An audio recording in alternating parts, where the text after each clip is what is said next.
इस कहानी में एक अजीब सी चीज ये है कि लोग आपस में बात नहीं करते, क्योंकि जो भी आवाज निकालता है उसे एक खौफनाक शैतान मार डालता है। लेकिन ये शैतान कौन है और ये सब क्यों हो रहा है, ये सब हम इस कहानी में देखेंगे। तो इस मूवी की शुरुआत होती है एक तबाही के बाद की दुनिया को दिखाने से, जहाँ कुछ ही लोग जिंदा बचे होते हैं। जंगल में हमें एजरेल नाम की एक लड़की नजर आती है जो एक पौधे के फूल तोड़ रही होती है। जंगल की खामोशी में अचानक एक अजीब सी आवाज गूंजती है जो उसे खौफजदा करके रख देती है। इसी दौरान एजरेल को अपना दोस्त नजर आया जो आग जला कर बैठा होता है। एजरेल फौरन उस आग को बुझा देती है और उसे चुप रहने का इशारा करती है, क्योंकि इस जंगल में हर छोटी सी आवाज मौत का सिग्नल होता है। क्योंकि यहाँ जो शैतान है वो आवाज सुनकर उसी तरफ जा सकता है और उस इंसान को मार देता है। ये दोनों चुपचाप बैठकर वक्त गुजारते हैं। फिर एजरेल अपनी दोस्त को फूल से बनी एक चीज देती है जो उसने खुद बनाई थी, मगर अचानक इन दोनों को फिर से कोई आवाज सुनाई देती है जिससे वो अलर्ट हो गई। दोनों छुपने की कोशिश करते हैं लेकिन समझ जाते हैं कि जंगल में हमारे अलावा कोई और भी है। एजरेल का दोस्त ये जानने के लिए आगे जाता है कि वो आवाज किस चीज की थी, लेकिन फिर वापस नहीं आता। काफी देर हो गई थी। एजरेल को एहसास होता है कि मेरा दोस्त किसी मुसीबत में है,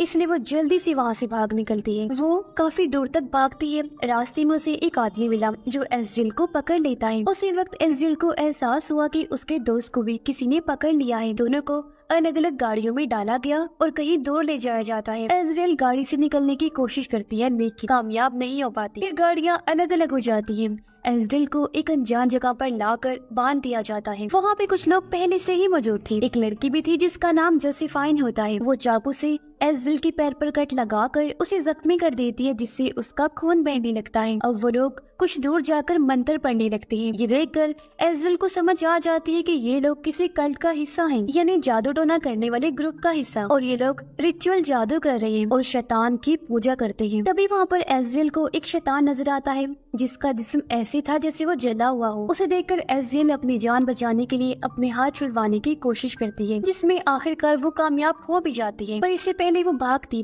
कल्ट का एक लड़का आकर एजरेल को पकड़ लेता है और उसे फिर से बांधने की कोशिश करता है, लेकिन एजरेल एक लकड़ी उठाकर उसके गले में घुसा देती है जिससे उसका खून बहने लगा। तभी यहाँ शैतान आकर उसके खून को चखने लगता है और उस लड़के को काट खाता है, जबकि एजरेल अपनी जान बचाने के लिए भाग जाती है। लेकिन वहाँ के लोगों को पता चल जाता है कि एजरेल फरार हो गई है और उनका एक आदमी मारा गया है। एजरेल जंगल के रास्ते काफी दूर निकल जाती है। वो एक नदी के पास पहुंची, अपने जख्मों को साफ करती है और पैर वाले जख्म पर पट्टी बांधती है। मगर तभी उसने देखा कि मेरे पास वही जला हुआ शैतान आ रहा है, पर वह शोर नहीं करती, चुप रहती है और पास बनी केव यानी गार में चली जाती है छुपने के लिए। लेकिन वो शैतान उसे ढूंढता हुआ वहाँ भी चला जाता है। एजरेल पूरी कोशिश करती है कि कोई आवाज न करे ताकि वो शैतान उसे महसूस न कर सके। शैतान को भी उसके बारे में पता नहीं चल पाया और वो केव से चला जाता है। इसके बाद एजरेल बाहर निकली, अपने रास्ते पर आगे बढ़ने लगती है। वो एक छोटी बस्ती तक पहुंच जाती है जहाँ कुछ लोग उन शैतानों से बचकर रह रहे थे। उन्होंने यहाँ फैंस, बाड़े और कटीले तार लगाए हुए थे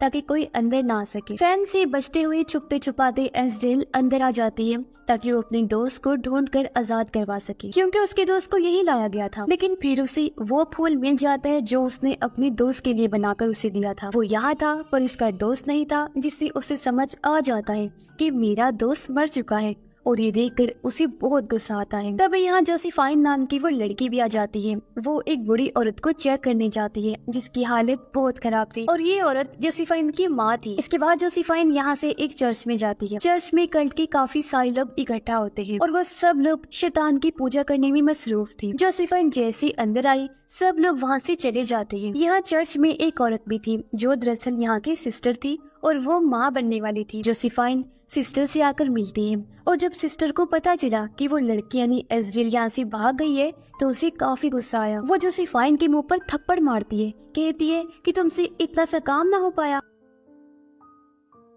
तभी हम देखते हैं कि एजरेल इस जगह के नीचे ही छुपी हुई है, पर तभी एक औरत आकर उसे पकड़ लेती है। तब एजरेल डरती नहीं बल्कि उसे लड़ती है, उसका मुकाबला करती है और आखिर उस औरत को मार गिराती है। पर तब तक बाकी लोगों को भी पता चल चुका था कि वो एजरेल नाम की लड़की यहाँ घुस आई है, तो सब लोग उसे पकड़ने के लिए एकदम अलर्ट हो जाते हैं, क्योंकि कैसे भी करके वो लोग एजरेल को पकड़ना चाहते हैं और उसे शैतान को देना चाहते हैं ताकि वो अपने मकसद में कामयाब हो सके, जो मकसद बहुत खतरनाक था।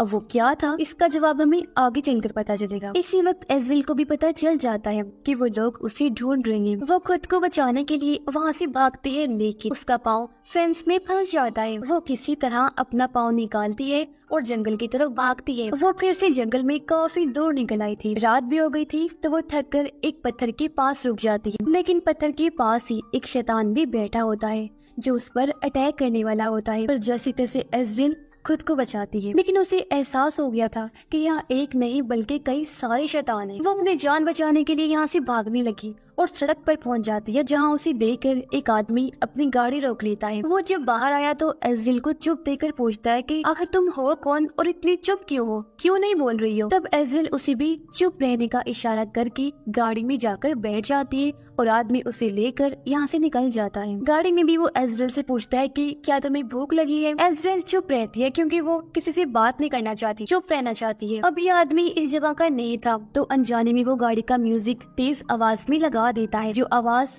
कल्ट के लोगों ने भी सुन ली थी, जो कुछ दूर जाने पर सामने आकर खड़े हो जाते हैं और उस आदमी को गोली मार देते हैं। इससे गाड़ी का बैलेंस बिगड़ने से एक्सीडेंट हो गया और वो एक पेड़ से जा टकराती है। आदमी मर गया, लेकिन एज़रियल जिंदा बच जाती है और वहाँ से भागने लगती है। एक आदमी उसे पकड़ लेता है, भागने ही नहीं दे रहा था, रोकने की कोशिश करता है, लेकिन वो उससे लड़ती है। आदमी के पास गन थी, जो छीनकर एज़रियल उसे शूट करके वहाँ से आगे बढ़ जाती है। काफी दूर आने पर वो अपने दोस्त को देखती है जो जिंदा होता है, लेकिन उसकी दोस्त ने यहाँ एक पिंजरा लगाया हुआ था ताकि शैतान को पकड़ सके। लेकिन एज़रियल का पाँव उस पिंजरे में फंस जाता है और वो पेड़ से उल्टा लटक जाती है। इसी वक्त कल्ट का एक आदमी वहाँ आ जाता है जो उन दोनों को मारना चाहता था ताकि इन्हें शैतान को दे सके। वो जब आगे बढ़ता है तो एज़रियल उसे पकड़कर गिरा देती है, जिससे आदमी जख्मी हो गया। जब उसका खून बहता है तो उसे सूंघकर शैतान यहाँ आ जाता है, जो पहले उसके खून को चाटता है, फिर आदमी को खा जाता है। फिर वो एज़रियल की दोस्त की तरफ बढ़ा, साथ ही एज़रियल को भी खाने की कोशिश करता है पेड़ पर चढ़ के, लेकिन एज़रियल किसी तरह अपने आप को आजाद कर लेती है, मगर अपने दोस्त को नहीं बचा पाती। शैतान उसे खा जाता है, जो देखकर एज़रियल वहाँ से भाग निकलती है, लेकिन अपने दोस्त की मौत का उसे बहुत दुख था। अब वो फैसला करती है कि वो कल्ट के लोगों से अपने दोस्त का बदला लेकर रहेगी, इसलिए वो वापस उस जगह जाती है जहाँ कल्ट के लोग रहते हैं और वहाँ पे आवाज निकालती है, जो ये लोग अक्सर निकाला करते थे। इस वजह से कल्ट के लोग समझते हैं कि शायद उनका कोई साथी खतरे में है और वो सब उसे बचाने के लिए जंगल में निकल पड़ते हैं। इसका फायदा उठाकर एज़रियल उस जगह पर घुस गई। फिर वो चर्च के अंदर भी चली जाती है जहाँ वो सिस्टर रहा करती थी। एज़रियल के पास एक गन थी और वो उसी सिस्टर के ऊपर तान देती है, लेकिन सिस्टर इशारा करती है कि वो प्रेग्नेंट है तो तुम मुझे नहीं मार सकती। लेकिन अब एकदम सिस्टर एज़रियल पर ही हमला कर देती है, जिससे वो थोड़ी सी जख्मी हो जाती है। तभी कल्ट के लोग आकर उसे पकड़कर अपने साथ ले जाते हैं, एक ताबूत में बंद कर देते हैं। ताबूत को मिट्टी में गाड़ कर उसे जिंदा ही दफन कर दिया जाता है। इस वजह से वो काफी घबरा गई। एज़रियल को लगता है कि वो अब वहाँ से नहीं निकल सकती, बुरी तरह यहाँ फंस गई है, बाहर निकलने का कोई रास्ता भी नहीं है। लेकिन तभी उसने देखा कि जहाँ मैं बंद हूँ उसके साथ में एक सुरंग भी है। मुसीबत की बात तो ये थी कि वहाँ शैतान रहते हैं। एज़रियल को और भी डर लगने लगता है, लेकिन फिर भी वो सुरंग के रास्ते से निकलने की कोशिश करती है। यहाँ काफी अंधेरा था, लैंटर्न लेकर वो आगे बढ़ी और उसे पता चलता है कि यहाँ रहने वाले शैतानों ने मुझे देख लिया है और उसके पीछे बढ़ जाते हैं वो, इसलिए वो वापस भागकर उसी ताबूत में चली जाती है। पर तभी एक शैतान ठीक एज़रियल के ऊपर आ जाता है। वो उसके खून को सूंघता तो है, लेकिन उसे कुछ करता नहीं, छोड़ देता है, क्योंकि एज़रियल के हाथ पे उस प्रेग्नेंट सिस्टर का खून लगा हुआ था। जिससे शैतान को ये लगा कि यही वो प्रेग्नेंट औरत है जो हमारे बच्चे को जन्म देने वाली है, इन्हीं शैतान के बच्चे को। इसलिए कोई भी शैतान एज़रियल को कुछ नहीं कहता और इस तरह उसकी जान बच जाती है। फिर कल्ट के सभी लोग अपने अपने टेंट्स में वापस आ जाते हैं। एज़रियल भी उसी सुरंग के रास्ते एक टेंट से निकलकर बाहर आ जाती है, क्योंकि सुरंग का रास्ता एक टेंट से बाहर निकलता था जहाँ से वो बाहर आ गई थी। अब हम सिस्टर को देखते हैं जो अभी तक चर्च में थी और अपने पेट के जख्मों को साफ कर रही होती है। पर तभी यहाँ पर जोसेफाइन आ गई जो उसकी मदद करती है, लेकिन तभी उन्हें पता चलता है